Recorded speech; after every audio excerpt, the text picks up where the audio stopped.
Hi, my name is Julene Ewert. I live in Moscow, Idaho. I am a graphic designer and an artist. And most days art is healing. Some days I want to be hands-on and creating with paint and paper and canvas, and then there's some days I just want to be on the computer and be more, straightforward with that kind of stuff. In November, I had my annual mammogram and they said everything was great. And then a few weeks later, I was on the couch kind of itching my armpit and felt a lump. I went back to get a biopsy at Gritman and it came back positive for cancer. Then I went to Spokane, to the breast surgeon in Spokane, and she identified it as HER2 positive breast cancer, stage 3. So it had spread to one lymph node in my armpit. The first 4 treatments were just hard chemo that most people get, I believe. And then after that, it was a HER2 positive specific kind of chemicals that they would treat every 3 weeks. Basically, 6 months I had no hair. I started 25 weeks of radiation, and after that, I transferred my treatment from Lewiston to Gritman because it was a no-brainer. I could just, it was the same kind of cocktail, so to speak. And I could walk there and just walk home. And if you can do care here in Moscow, 5 minutes, 10 minutes, whatever, 20 minutes from your home, all the better. So I did finish my treatment in Moscow, rang the bell, did all that kind of stuff.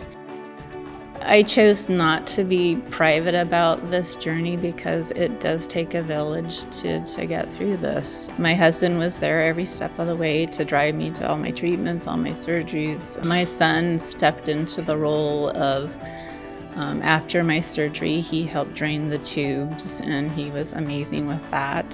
He drove me to every single radiation trip in Lewiston, which was 25 times. And my parents, of course, have been through every step of it with me. I feel like there's been some trauma to the body as well as the head, and that creating art would help heal, or at least, make a happier day.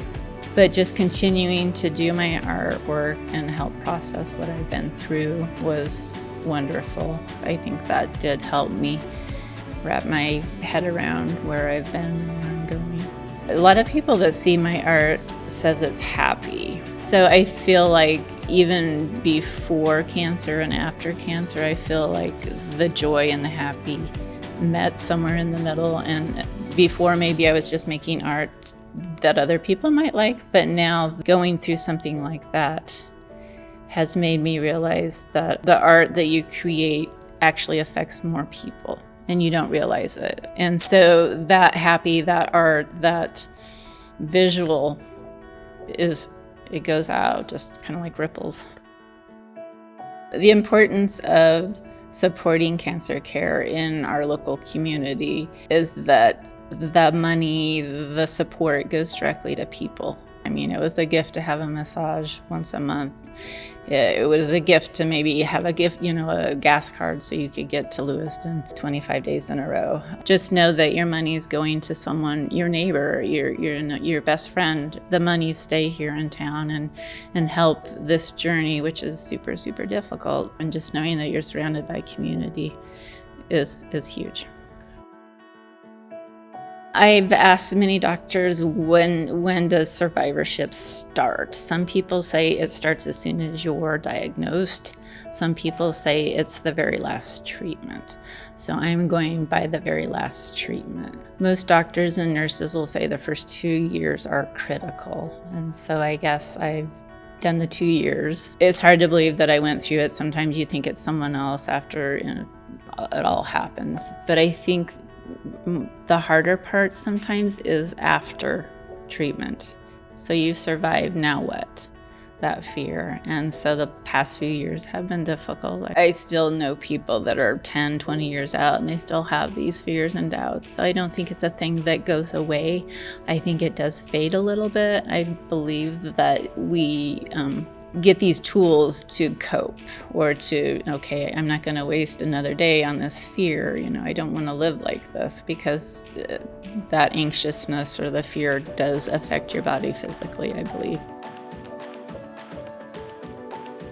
When I went to Spokane to figure out what kind of cancer, or breast cancer, I had, after all the going back and forth, I asked her what's the one thing that I could do to survive this, or get through it, and she said, be positive. And so I tried every single day to just, of course you're going to have crummy days and sad days and hard days, but you're still alive, you're still kicking, you're still standing, you're doing this. And so to stay positive. Just know that if cancer comes back, that I've been through it and I know what to do, and you get through it. I'm going to be okay. And if I'm not okay, that's okay too.